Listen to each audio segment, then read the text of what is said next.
So, Miranda, thank you so much for Awesome. chatting to me today. I can't wait to find about your story, your work as a therapist as well, and obviously your experience as a motherless mother. So, yeah, first of all, it'd be Yeah. great to just find out what inspired you to work in this area. Like, when did it all begin? The thoughts behind Yeah. the Dead Mum Club as well. Yeah. Absolutely. Well, thank you so much for taking the time to talk with me too. This is so exciting. So I've been a clinical therapist for about a decade now, a little over. And as most therapists do, start off not really knowing, your population, what you vibe with, what you're good at. And so I kind of was just floating along for many years. And then I found my way into grief and grief work when I started to think about the possibility of wanting to have a child. And having lost my mom Rosalie so early in my life, it's always been, I was like, I'm never having children for like the longest time. When I told my friends I was pregnant, they were like, "What? You?" I said, "Yeah, me." Because I didn't want to, head into that venture. So I became pregnant and had some not so kind of things said to me postpartum. And I was like, I think that this is where I need to go with this in my work and who I serve and my focus because I so deeply feel it in my bones. And it's only been up from there. So, it wasn't actually until you started thinking about having a family that you really started thinking about this work. Yeah, because losing my mom at 5 months old, that's always been my story. I've always been the girl without a mom. I've always been the girl whose mom died. And to be quite honest, I didn't really even understand what it meant to have had a dead mom until like my own frontal lobe developed and I started to step into adulthood and real relationships and like real life issues that I was like, oh, I think like my mom dying early impacted me quite a bit. And then so starting to think about my own family too is when it really like lit the fire. Wow. That's amazing. As you mentioned, I mean, losing your mum at 5 months old, I'm so sorry. There are no words for that. What has your experience been like growing up without your mum? Mhm. Yeah. I think, every daughter's story of mother loss is certainly unique to them. I am significantly fortunate to have had the support that I did growing up in my life. I don't know where I would be if I hadn't had that. My mom was quite young too. She was a child herself. She was only 19 when she died. And my dad, my parents weren't together when I was born. And so when she died, my dad fought for custody and placement, guardianship, all of that for me so that he could raise me, which meant him and his parents could raise me because he was a 23-year-old child also. And so his parents were always a significant part of my life. They still are. I'm fortunate that I surprisingly still have all four of my grandparents living at almost 34 years old, which is rare. I can appreciate. And so his parents were a huge part of my upbringing, and I always called them my second parents, as well as my mom's family. My dad promised my grandmother, my mom's mom, after my mom died, and he got custody of me, which obviously was really hard for her because her daughter died, and then here her granddaughter's being taken too, rightfully so, but hard for her.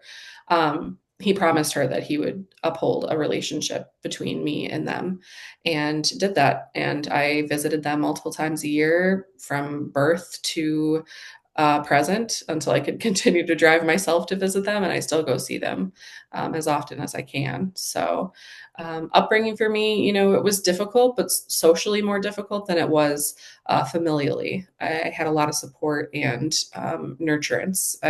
There was a village around me. That's amazing. When you say, you as you got older, you really started to see how actually losing a mother obviously had impacted you. And I think you've touched upon this Mhm. online as well, like with relationships.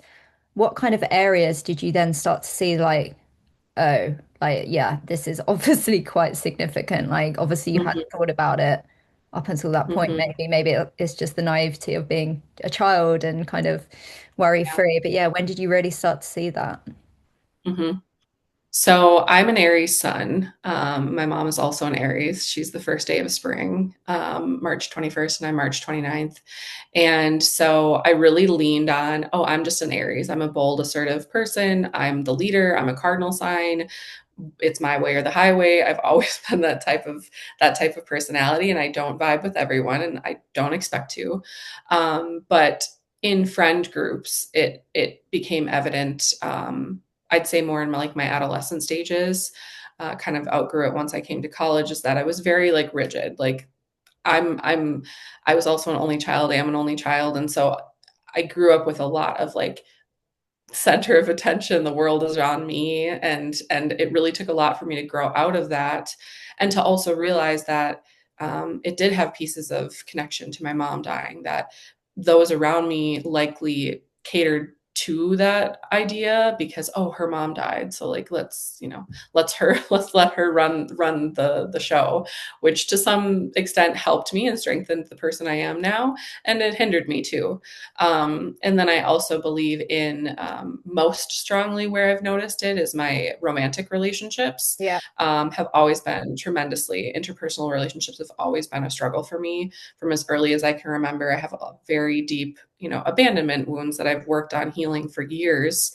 But I'm very, loud and proud about the fact that I struggle with anxious attachment. I don't know what child wouldn't when their mom died at 5 months old. And that's been something that I've been tending to and healing for decades. And I think it'll carry with me through life.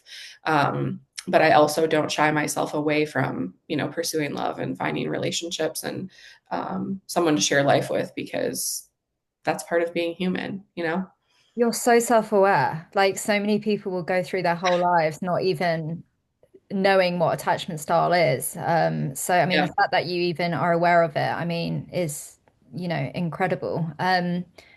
You. Just in terms of the attachment, I don't know about you, but do you find you've got that anxious attachment style, but at the same time, you're quite fiercely independent at the same time?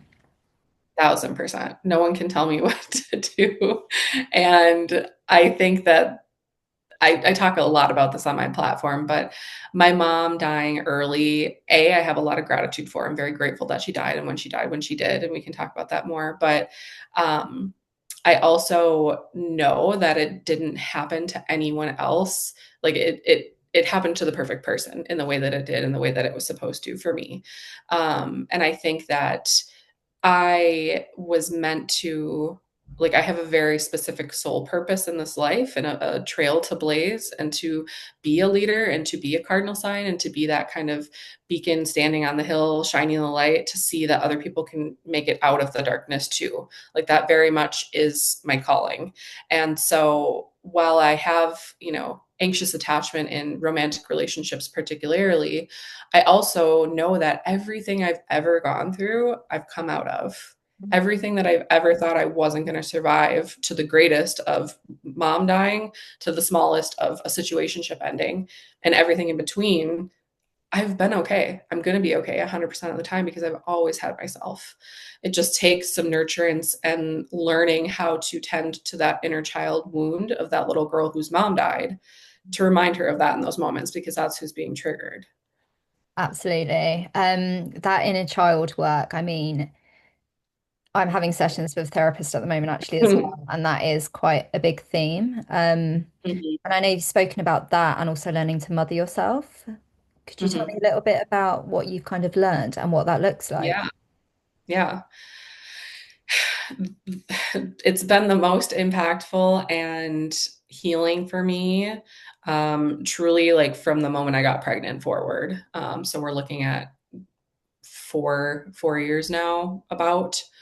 Um, I just recognized that when I became pregnant, and especially when I had my son, and holding him, as a newborn and at 5 months old, and just seeing how fragile and innocent this small child is, and seeing myself through that lens, to understand, like, this is whose mom died, and she did not have anything in terms of maternal nurturance from mom. My mom died before my first Christmas, before my first Thanksgiving, Halloween, everything.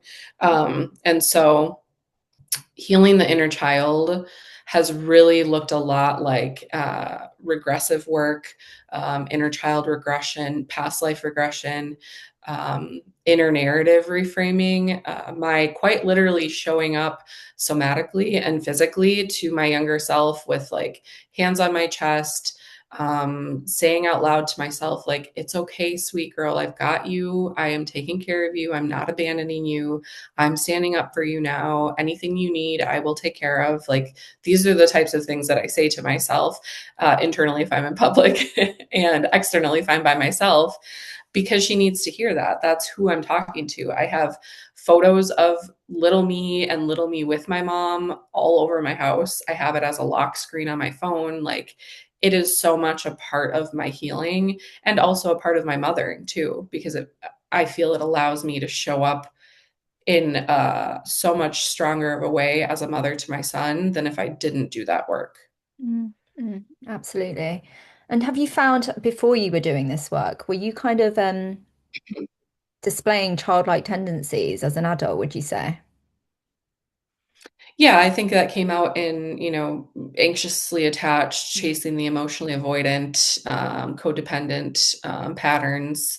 I've significantly turned the wheel in that a lot. I'd say even way prior to my child. I'd say probably in the last like 10 years. But in my adolescent and my early 20s, college years, absolutely, the codependency. That's the that's who's showing up to every painful or frightening or anxiety inducing situation, is that little girl who is just scrambling looking for someone to not leave her. And that's now my job to show up and envision having another 5-month-old baby in my house. And how will I care for her? How do I show up for her? What is it that she needs, so that she doesn't engage in those behaviors at her 34-year-old, almost 34-year-old self? Mm. Yeah, no, absolutely. Um, Obviously, as you know, I started my Instagram page because of my fears about becoming a mum. I'm not a mum yet. Um, Mhm. I mean, the decision to become a mum, was that an easy decision for you? No. For 3 decades, 30 years, I said, I'm never having children. I never want to be a mom. And it was never because of my fear around death, which is interesting for folks. I think it was coming more from a place of, I don't really know how to provide what I didn't receive. And yes, I had this support and this village around me, my dad and my grandparents, but no one's mom. And at the end of the day, I didn't have that. And so, um, it took a lot for me to make the decision to have a child. And I knew that I would regret more not becoming a mother than I would becoming a mother. And that was the tipping point for me. And I just I have to credit my father to this. His name is Todd. Um, I have to credit Todd to this because he has, exposed me to all things spooky and haunted and death and dying, and Halloween's my favorite holiday. And he had me ghost hunting in cemeteries when I was like 9. Like, I have been exposed to the dark and the death and the macabre and the morbid from as early as I can remember. I mean, like, I was watching Beetlejuice with him when I was like single digit aged. Like, it's just always been around me. And so that coupled with my mom dying early, and also just being my moon is in Aquarius. I have a Scorpio ascendant, so I'm also just attracted to the other and the otherworldly things. It's always been my calling. And so I think all of that together sent me on this trajectory of, I just so deeply know that this is not it. Like, this is just a fraction of time, a drop in the bucket. This is just school. Our soul just comes here to play out and act out what it needs to do to expand, and evolve. And I deeply know in every cell of my body, I'm going to see my mom a million more lifetimes, I'm sure, in all different types of capacities. And same thing with my child too. So if I died tomorrow, I so deeply know and believe that that was my soul's calling. Like that was my soul's plan. My soul's plan was to come into this planet to be his mom until he's 2.5, to leave him so that that's going to help his soul evolve. That helps my soul evolve, and then we meet back in the middle and we reassess and we do it all over again. And that has brought me such tremendous peace and comfort because that's what I believe, and no one can really tell me otherwise. So when you think that way, it's kind of hard to be like fearful of anything, really. I love that. Yeah. I mean, it's so comforting. Have you always felt that way, or is that something that's kind of happened over time? And is that why I know you mentioned earlier that you feel gratitude actually towards your mum dying? Yeah. I, one, yes, have felt that way always. Two, I've only been able to have the language and the verbiage to explain it as deeply as I do now to like social media or my clients that come to see me. Um, Within I'd say like the last 5 years or so, pursuing my own. I am a certified hypnotherapist and past life regressionist, so that helped. But going on like rabbit hole reading everything I could find on soul planning and soul contracts and past lives and all of these concepts. Um, I fiercely believe that my mom dying when I was 5 months old, her soul chose to plan for that. My soul agreed to plan for that. My soul agreed to choose her as my mom, knowing that that was our soul plan and our soul contract coming into this life. I think it was a tremendously brave decision for her soul to do that because not only did I have to lose a mom and grieve her, but she had to lose a daughter and grieve being a mother too. And so she, had to die 5 months in of being a mother and at such a young age. But I think she's doing tremendous things wherever she's at, whatever you want to call it, heaven, energy, whatever. I think it's all saying the same thing. But wherever she's at, I know she's deeply orchestrating all of what I'm doing, and none of what I'm doing could have happened if she hadn't died. And that's why I say I have so much gratitude because I'm a tremendously present mother. I am a tremendously present friend. I'm a very empathetic and caring partner. And I have such like fierce pursuance and passion in what I'm doing in the community that I'm creating. None of that could have existed if she hadn't died. Mm, And that's why I'm so grateful for it. mm. Yeah, no, absolutely. Um, with with regards to starting a family and, deciding to go down that route, my fear actually, I know as you've referenced, a lot of people do fear that, they might die and leave their child behind. My fear is more kind of just not having that person to call up and be like, what do I do? Or, you know, what was I like as a child? Like, obviously for you, I mean, Mhm, 5 months old, I mean, how have you struggled with that? Like, and what was pregnancy like for you, and what were those first few mhm, months like when you couldn't just pick up the phone and speak mhm. to your mom? Yeah. I think I felt it most deeply when I was in labor. And it was just my partner and I at the time, and the hospital staff. That's all I wanted present. And I just remember being in like I was induced because I was past my due date. And so, anyone out there who's had a child under induction, they know that labor is even more painful and extended. I was in labor for like 36 hours.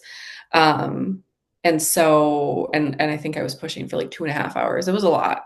So in the depth of like the pushing portion of labor, I just so deeply remember saying, I just want my mom here. Like, I just want her here. I need her here.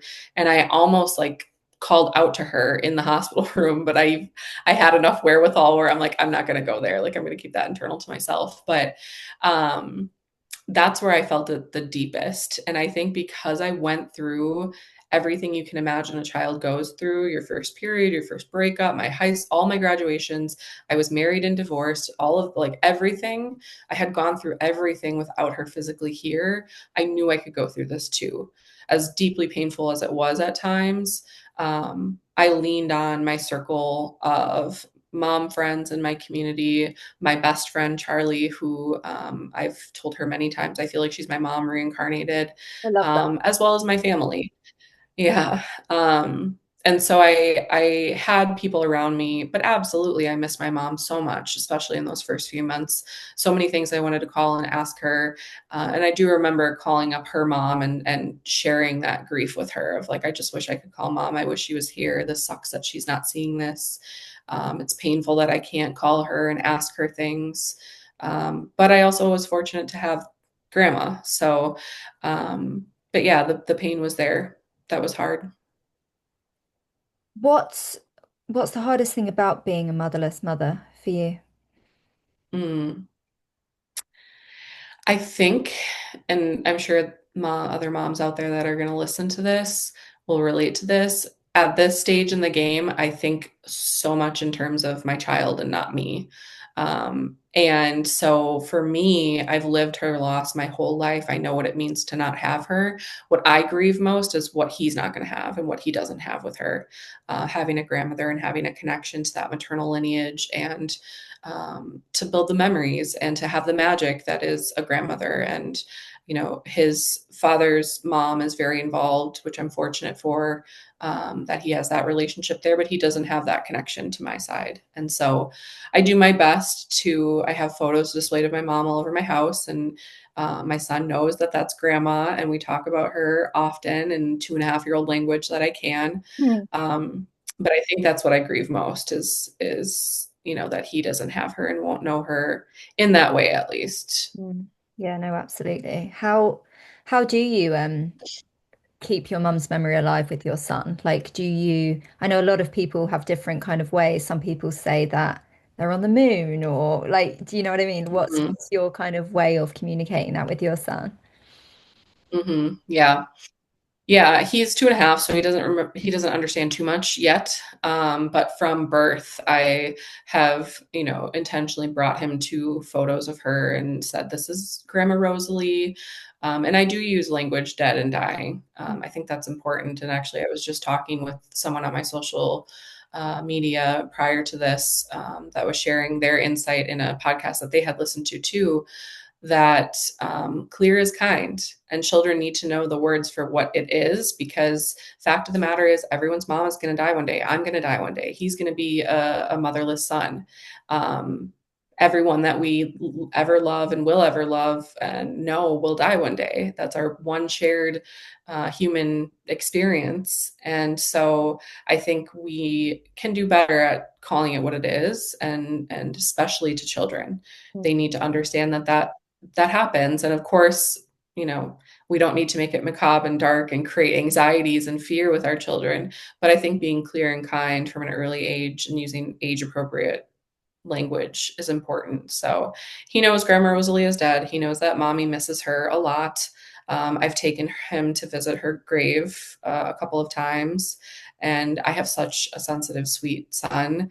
Um, and I think he can feel that energy when we're there, because he goes out of his way to like give me a hug or Wow. just connect with my energy in some way when we're there. So that means a lot to me. And I look forward to how that will continue to grow, you know, and evolve as he gets older.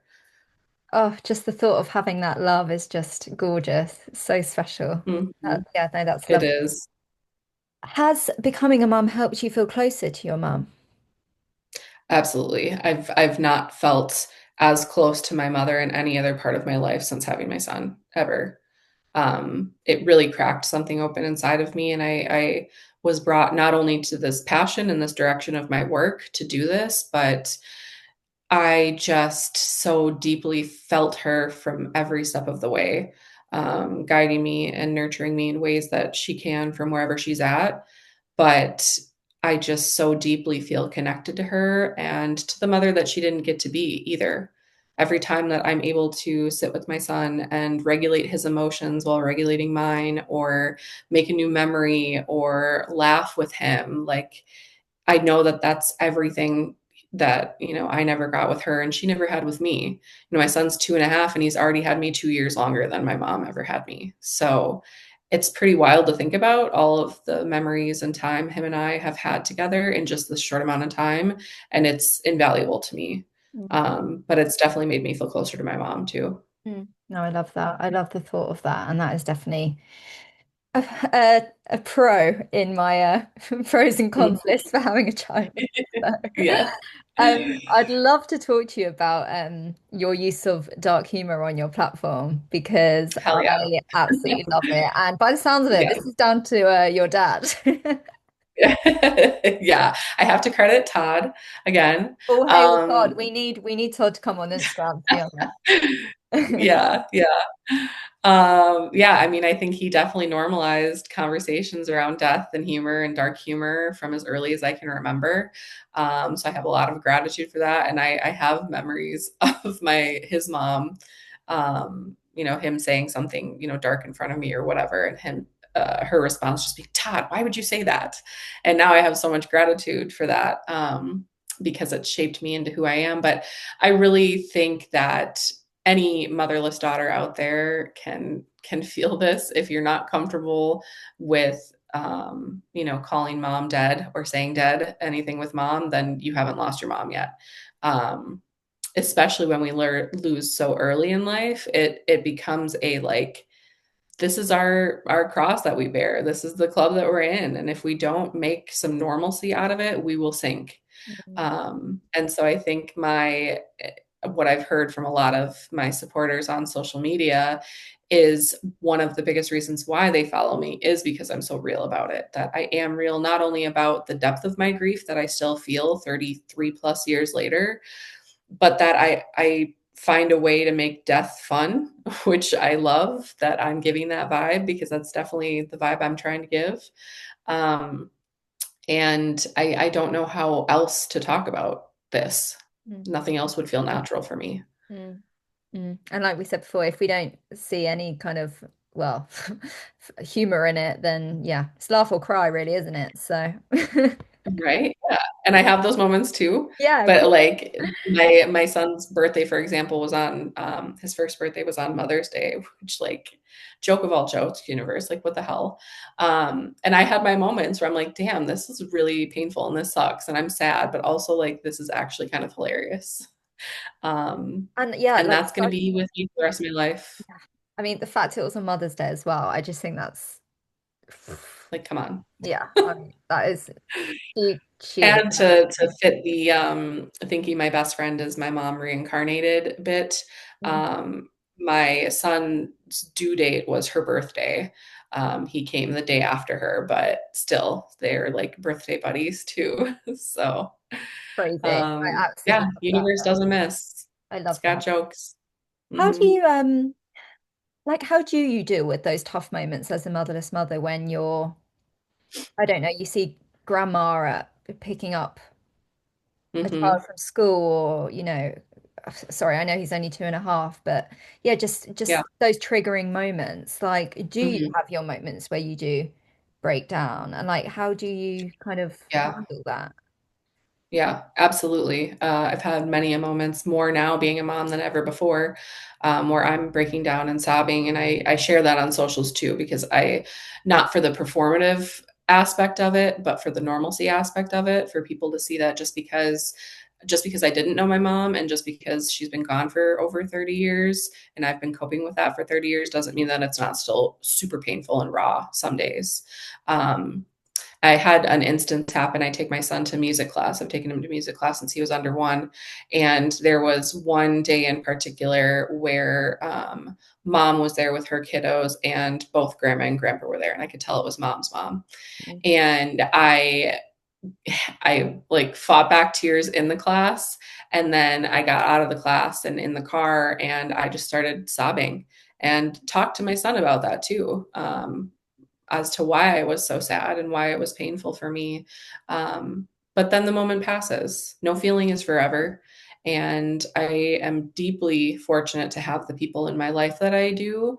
I think anyone that comes into my life knows what I'm about pretty quickly. And if that is the energy that they're wanting to match, then they stick around. And if they don't, they're out. Um, and I am very appreciative for that because I have a lot of very grief informed people in my circle that if I need to reach out to them and vent about what it is that I'm feeling, they hold that space for me. But the space that's needed, the moments always pass, Mm. and the joy significantly outweighs the grief. I think it's really significant that you mentioned like you're not afraid to kind of show your emotion in front of your son, because Hmm. that's one thing I'm quite scared about. In my head, I'm like, right, when I'm a mum, I need to just be this strong person and I can't break down in front of them. Um, Hmm. I think, yeah, I think that's super, super important in the same way that kind of being quite honest to them about grief Hmm. and death as well. So yeah, no. Yeah, it's very important to me. My dad, although I give him so much credit for all the things, he's quite emotionally avoidant. Didn't see a lot of emotion out of him from my childhood, and I do wish that he had talked to me about mom more, um, because I think it would have helped me process my feelings at an earlier or younger age. And so it's super important for me for my son to see that we can have big emotions, we can have hard emotions, sad emotions, but that those aren't permanent. Mm, And just as much as I talk to him about my sadness about my mom dying and what that means for me as a mom, I talk about the joy too. And I talk about, oh, grandma would have loved this. And if we're out at a park and we see butterflies or cardinals or all the traditional signs that loved ones are near, I point it out to him and I celebrate those moments too. And I say, oh, should we get these flowers for grandma? You know, those are the happy moments are there also. mm. I love that. How has becoming a mum helped you in your grieving journey? Quite honestly, becoming a mom started my grieving journey in a lot of ways. I know I was grieving my whole life. And I think that's something that folks don't give themselves enough credit for of, you know, I don't know if I was grieving. I don't know if I grieved enough. I don't know how to grieve. I don't know if I'm grieving right. If anyone takes anything from this, I hope you know there is no right way to grieve. That does not exist. However it looks for you and whatever brings you peace is grieving. And so I know I was grieving for many years before becoming a mother, but becoming a mother meant everything for my grief. I mean, it allowed me to recognize for the first time in my life just what I lost in a tangible, physical way, holding my son, holding my child. I didn't have the words or the language or the feeling for that until he existed. And I, for that reason, owe everything to him and him choosing me as his mom and to choose to do life with me. As you know, he made that soul contract decision too to come to a woman whose mom died when she was a baby. And I think he knew how deeply healing that would be for me. And I look forward to seeing how our relationship develops as we age. And and just creating a grief informed young man to add to the world. He's very lucky to have you, is what I'm going to say. Oh, thank you. Um, just looking ahead with the Dead Mum Club, what can your followers expect from the platform next year? Yeah. So many fun things. I'm so excited. So, the Dead Mom Club membership is going to be an online membership accessible worldwide. And the doors open to the waitlist members on December 22nd, and it opens to the public on January 1. And I have been thoughtful to include times for support circles for UK based folks as well as American. So it will be accessible for everyone. And inside, there's going to be griever circles. There's going to be what we're calling the griever lounge, which is a more low lift space. That's also going to include intuitive regression sessions with me, brief ones, but they'll be there. Many opportunities to chat and connect with each other, and then what I'm calling Dead Mom Essential Kits are going to be inside the membership too. So those are going to include audio pep talks and intuitive guided meditations and journal prompts for very specific times, like when you feel anxious, when you miss her, and those sorts of things, along with some very exciting guest workshops quarterly, which I'm super jazzed about. I've secured a couple of them already. um, it really is a space for women, and I speak loudest and most often to the women who've lost early, so 20 or under. But I'm confident that any woman whose mom died at any age is going to find some sort of support inside this club. It's everything that I didn't have, and I wish I had had these ways to tend to my dead mom grief decades ago. Um, but I feel so fortunate to, you know, be able to create this space for people to come to and to feel seen and to sit with people who every single person on any one of those calls, mom has died. Mm. And we don't have to explain what that means to them. It's such an incredible resource. Like, I mean, the response already, like on your page, it looks, yeah, everyone's so excited. So I know. I'm 2026 gonna equally as be excited. good year. Yeah. Just finally, before I let you go, I'd love to know kind of your advice for me, just heading into this journey potentially to become a mum. Yeah. What, Yeah. yeah, I mean, what would you say?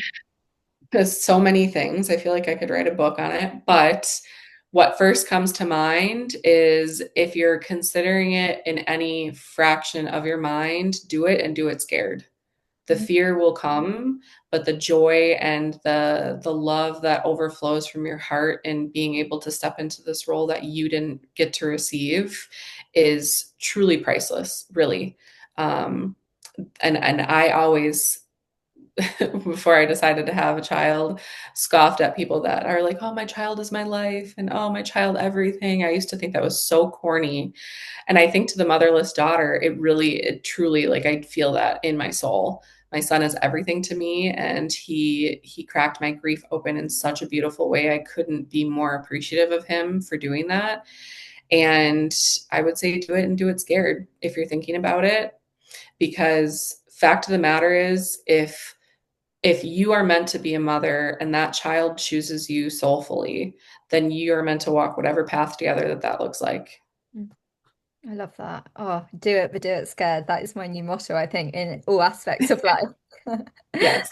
But no, that's absolutely beautiful. Thank you so much, Miranda, for sharing your story and yeah, just for being so raw and Yeah, you're so welcome. yeah, Thank you for giving me the space to do so. it's been lovely. And yeah, can't wait to see what's next for the Dead Mum Club in Yeah, 2026. stay tuned. So Yes, thank you. See you later. you're welcome.